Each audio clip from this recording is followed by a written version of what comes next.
Okay, the project I have obtained the grant for is called the Political Economy of Power Relations, and it applies to research in various areas where the concept of power is relevant.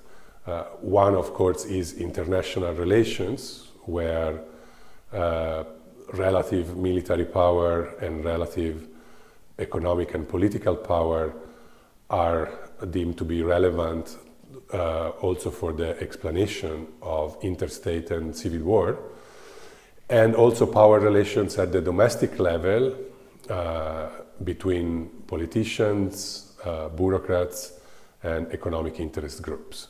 So in that sense, both sides of the project, the international relations and domestic relations, relate to power. And why is power a new concept in the way I see it? The reason is that in social sciences in general, but especially in economics and political science, the typical trend is to study power in economic sphere or power in political sphere separately.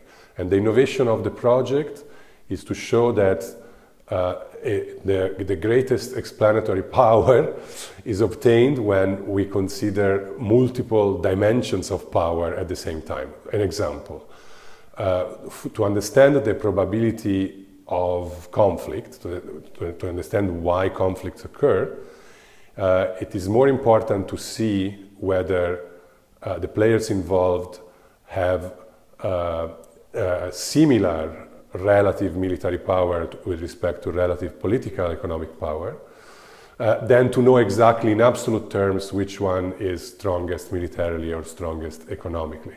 So what drives war is the mismatch between economic power and military power. At the level of domestic power relations, the inefficiency of bureaucracy, for example, is something that we are studying, depends on how power relations are in politics, which is a different sphere.